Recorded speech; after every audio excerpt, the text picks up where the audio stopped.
Bonjour, bonsoir, chers amis. On est aujourd'hui le dimanche 10 mai 2020.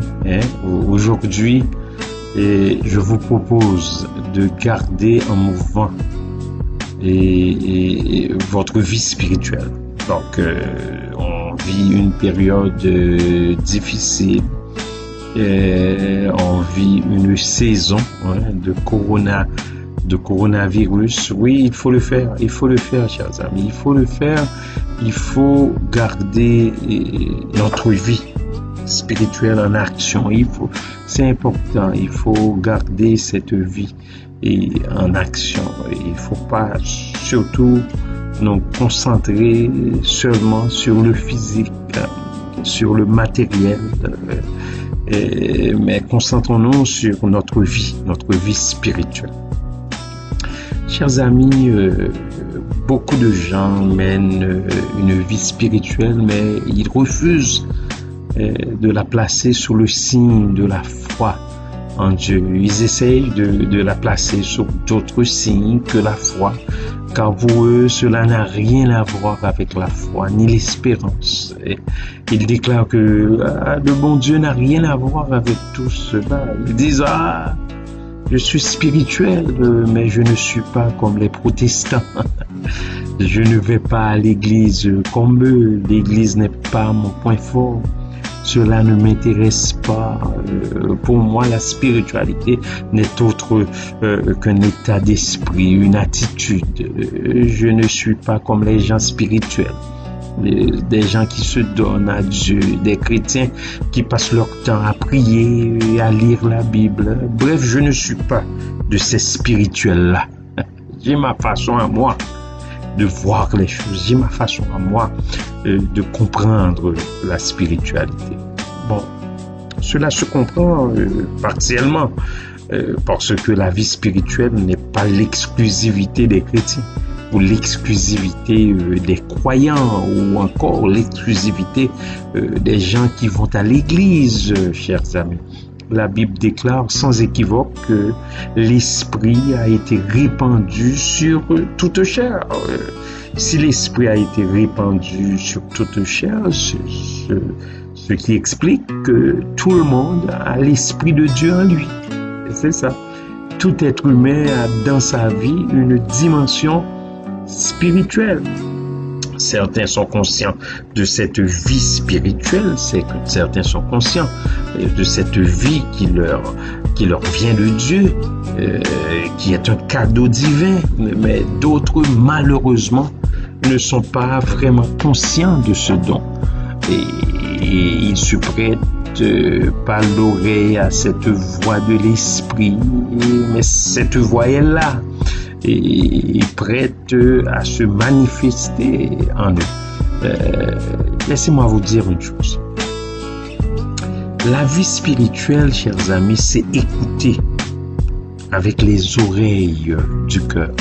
C'est s'écouter profondément, c'est avoir une attitude de révérence à Dieu, c'est de croire en Jésus le Sauveur, celui qui est venu et qui a donné sa vie pour le pardon de nos péchés, c'est croire en ses promesses, croire en sa fidélité, c'est croire en sa paix, c'est croire en sa puissance, croire qu'il est toujours là pour nous.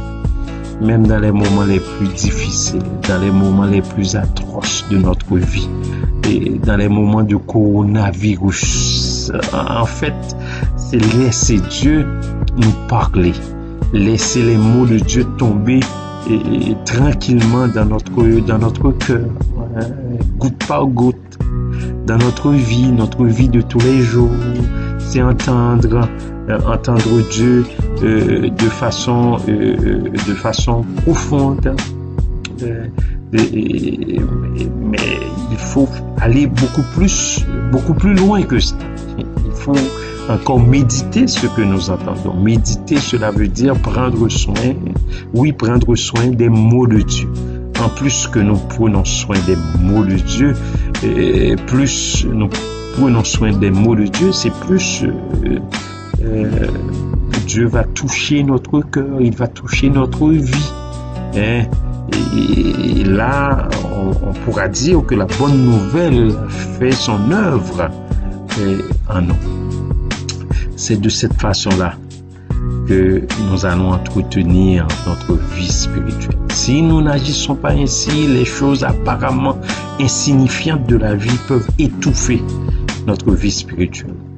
Vous savez que nous avons tellement de choses à entretenir. Des fois, ça peut affecter grandement le temps pour nous, le temps à prendre pour entretenir notre vie spirituelle. Nous pouvons oublier cette vie. Nous entretenons notre voiture, nous entretenons notre jardin, nous entretenons nos mobiliers, nous entretenons nos cheveux et nous pouvons même vraiment oublier ou ne pas avoir assez de temps pour entretenir notre vie spirituelle. Nous devons faire violence pour nous concentrer sur les choses spirituelles. Et c'est alors que nous remporterons la victoire sur les obstacles qui nous guettent, car le spirituel est l'essentiel, et l'essentiel, comme dirait l'autre, est souvent invisible pour les yeux. Et pour pouvoir remporter la victoire, il faut prioriser l'essentiel. Et des fois, il faut souffrir pour pouvoir gagner l'essentiel. Il faut s'abstenir des fois des choses que nous aimons faire, des choses vraiment que nous aimons faire, mais qui ne sont pas essentielles. Paul écrit à Timothée, dans 2 Timothée, chapitre 2 et suivant, il lui a dit de souffrir avec lui comme un bon soldat de Jésus-Christ. Car il n'est pas de soldat qui s'embrasse des affaires de la vie s'il veut plaire à celui qui l'a enrôlé.